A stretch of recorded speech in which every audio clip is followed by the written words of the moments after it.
আসসালামু আলাইকুম এভরিওয়ান। আজকে আমি আপনাদেরকে খুবই সুন্দর এবং স্টাইলিশ কুর্তি বা টপস কাটিং ও সেলাই করে দেখাচ্ছি। যারা আমার চ্যানেলে নিউ, আমার চ্যানেলটি সাবস্ক্রাইব করেননি, প্লিজ সাবস্ক্রাইব করবেন আর ভিডিওটি স্কিপ না করে সম্পূর্ণ ভিডিওটি দেখবেন, তাহলে আপনিও এই সুন্দর টপসটি মেক করতে পারবেন। আমি খুবই সহজভাবে টপসটি মেক করেছি, আপনারা দেখলেই বুঝতে পারবেন। আমি যে টপসটি মেক করেছি, টপসটির জন্য ভেলভেট কাপড় নিয়েছি 1.25 গজ থেকে কম আছে। আর এই ভেলভেটের কাপড়ের ভিতরে আমি পাতলা, একদমই পাতলা সফট একটি কাপড় দেব। আপনারা চাইলে ভিতরে ইনার কাপড় দিতেও পারেন, নাও দিতে পারেন, ঠিক আছে। এটা এমনিতেই অনেক সফট। আর এই জর্জেট কাপড়টি নিয়েছি 2.5 গজ। আর জর্জেট কাপড়ের ভিতরে সাম্য সিল্ক কাপড় দেওয়ার জন্য কাপড় নিয়েছি 2 গজ। আর এগুলো সবগুলো আমি নিজে সেল করে থাকি, আপনারা চাইলে আমার কাছ থেকে কিনতে পারেন। এটা 500 টাকা গজ। আর এই ফলসের কাপড়টি 50 টাকা গজ। আর জর্জেট কাপড়টি 100 টাকা করে। আর এটাও সেম 100 টাকা করে। তো আমি এখন কেটে দেখাচ্ছি। কাপড়টিকে প্রথমে আমি এভাবে এক বাজ করে নিয়েছি, এই যে দেখুন। তারপরে আরেকটি বাজ করে নিচ্ছি। এটা হলো বন্ধ সাইড আর এটা হলো খোলা সাইড। টপসটি লম্বা টিকবে 16 ইঞ্চি, আমি 1 ইঞ্চি বাড়তি নিচ্ছি, 17 ইঞ্চি। আমি 6.5 ইঞ্চিতে প্রথমে একটা দাগ দিলাম কাঁধের জন্য। তারপরে এখানেও সেম 6.5 ইঞ্চি দিব, 6.5 ইঞ্চি। আমার বডির মেজারমেন্ট 40, 40কে 4 দিয়ে ভাগ দিলে আসবে 10, এই যে দেখুন 10। তারপর আমি 1.5 ইঞ্চি বাড়তি নিচ্ছি, 1.5 ইঞ্চি বেশি নিয়েছি সেলাইয়ের জন্য। আর আমার কোমর 34, 34কে 4 দিয়ে ভাগ দিলে আসবে 8.5। আর 1.5 ইঞ্চি বেশি নিচ্ছি সেলাইয়ের জন্য। এখানটা আমি একটুখানি হালকা রাউন্ড করে নিব যাতে সুন্দর শেপ আসে। এই যে দেখুন এখানে এ দাগটি মিলিয়ে নিচ্ছি।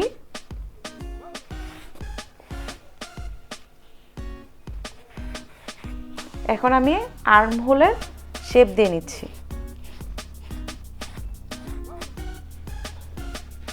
এখন আমি দাগ বরাবর কেটে নিচ্ছি। আমি দাগ বরাবর কেটে নিয়েছি। ইনারের কাপড়টিও আমি দেখুন এই যে এভাবে 4 ভাঁজ করে নিয়েছি। একই মেজারমেন্টে টপসটির কাপড়ের মেজারমেন্টে আমি ইনারের কাপড়টাও কেটে নিচ্ছি।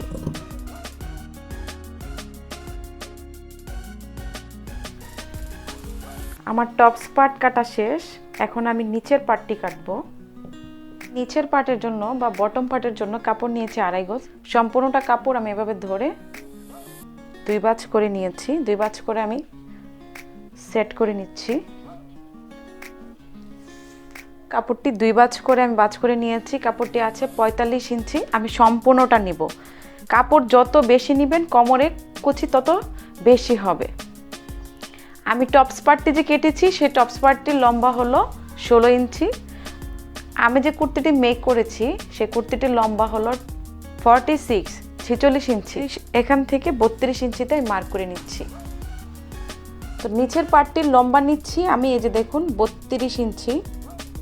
আমি এভাবে এখানে কোমরের মাপ থেকে সম্পূর্ণটাতে 32 ইঞ্চিতে মার্ক করে নিয়েছি, এই যে দেখুন সম্পূর্ণটা। তো আমি দাগ বরাবর কেটে নিব।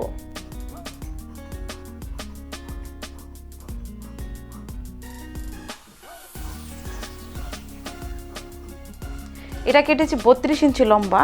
তো ইনারের কাপড়টা একটু শর্ট দিব, সেজন্য এটা লম্বা নিচ্ছি, এই যে দেখুন 31 ইঞ্চি।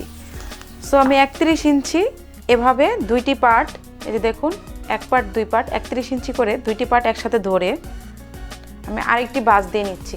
তো ইন টোটাল এখন হচ্ছে 4 ভাঁজ। টোটাল এখন এই কাপড়টি হলো 4 ভাঁজে আছে। এই যে দেখুন এটা হলো খোলা সাইড।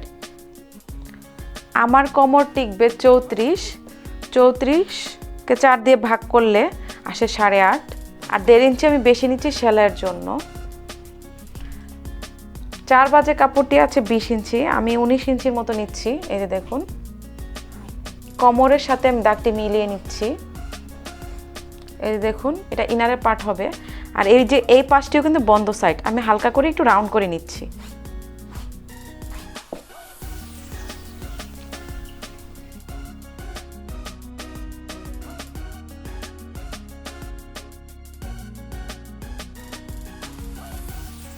আমি যে স্লিপটি মেক করেছি কোণই পর্যন্ত নর্মাল ছিল আর এখানে সম্পূর্ণটাতে কুচি ছিল। নর্মাল স্লিভের যেভাবে বাজ দেয় সেভাবে, তাও আমি দেখে দিচ্ছি। এই দেখুন এখানে 2 বাজ, এখানে 2 বাজ, টোটাল আছে 4 বাজ। আমার স্লিভের কোণই পর্যন্ত লম্বা টিকবে 11 ইঞ্চি, তো 1 ইঞ্চি বাড়তি রেখে আমি নিচ্ছি 12 ইঞ্চি। এখান থেকে আমি 9 ইঞ্চিতে প্রথমে একটা মার্ক করে নিচ্ছি সোজা করে। তারপর এখান থেকে 3 ইঞ্চি দিচ্ছি আর্ম হোলের জন্য শেপ। এখানে আমার টিকবে, তো আমি 1 ইঞ্চি 10.5, আমি হাফ ইঞ্চি বেশি নিচ্ছি 11কে আপনারা 2 দিয়ে ভাগ করলে পাবেন 5.5, আর 1 ইঞ্চি নিচ্ছি আমি সেলাইয়ের জন্য 6.5 ইঞ্চি। তারপর আর্ম হোলের শেপ দিয়ে নিচ্ছি।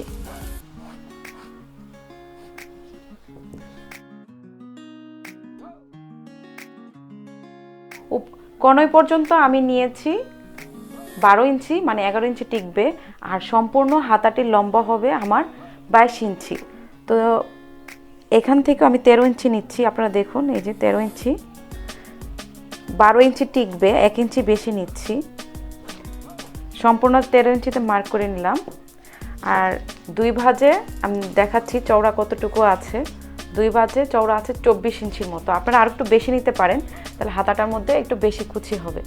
তারপর আমি আরেকটি ভাঁজ করে নিচ্ছি। টোটাল এখানে হয়ে গেল 4 ভাঁজ।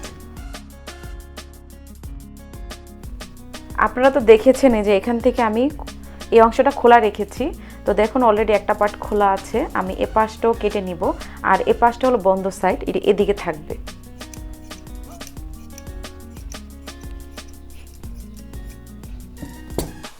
এই যে এখানে 2টা স্লিভের জন্য 2টি পার্ট কেটে নিয়েছি।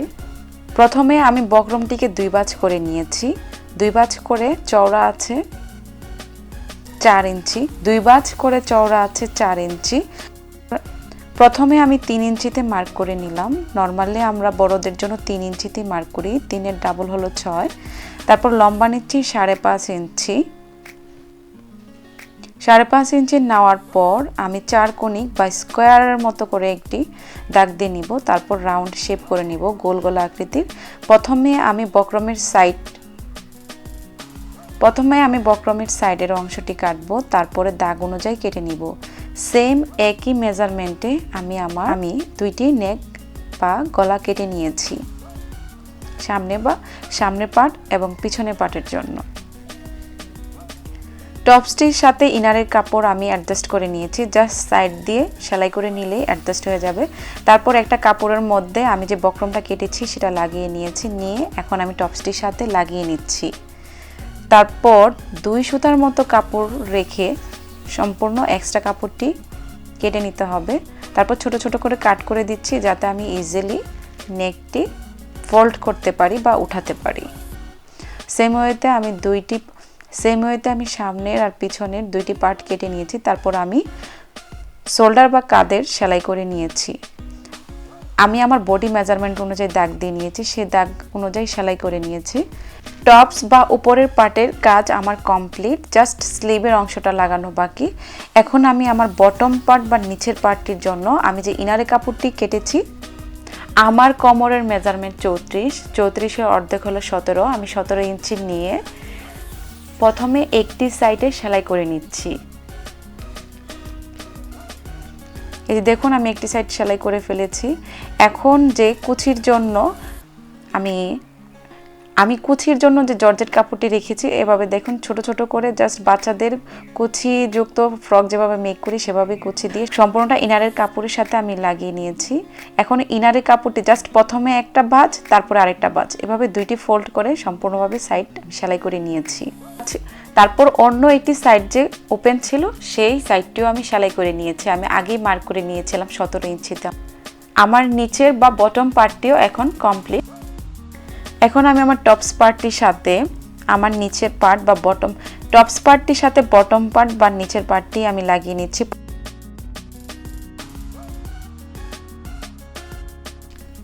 আমার নিচের বা বটম পার্টটির পার্ট যুক্ত ছিল, সেজন্য জাস্ট আমি একটি ভাঁজ করেই সম্পূর্ণ সাইড সেলাই করে নিয়েছি। এই ভিডিওতে আমার ডিজাইনার স্লিপটি বা বিউটিফুল স্লিপটি আমি মেক করে দেখাচ্ছি না। এই স্লিভের ভিডিও আমি আমার আগের ভিডিওতে অলরেডি পোস্ট করে দিয়েছি। আপনারা যদি এই ডিজাইনের বা এই বিউটিফুল স্লিভটি বা হাতাটি মেক করতে চান তাহলে আমি এর আগে যে ভিডিওটা দিয়েছি সেটা আমার স্লিভের ভিডিওটি কিভাবে মেক করেছি সেটা পোস্ট করেছি। আমার স্লিভের ভিডিওতে আমি অলরেডি বলে দিয়েছিলাম আপনাদেরকে, আপনারা যারা দেখেননি দেখে নিতে পারেন। যারা এই ডিজাইনের স্লিভ মেক করতে চান তারা আমার আগের ভিডিওটি চেক করে নিতে পারেন। তাছাড়া আমি আমার ভিডিওর ডেসক্রিপশনে আর ভিডিওর শেষে অ্যাড করে দিব। তো এতক্ষণ ধৈর্য ধরে আমার ভিডিওটি দেখার জন্য আপনাদেরকে অসংখ্য ধন্যবাদ। যারা আমার চ্যানেলে নিউ বা আমাকে প্রথম শুনছেন, আমার চ্যানেলটি এখনো সাবস্ক্রাইব করেননি, প্লিজ সাবস্ক্রাইব করবেন। সবাই ভালো থাকবেন, আল্লাহ হাফেজ।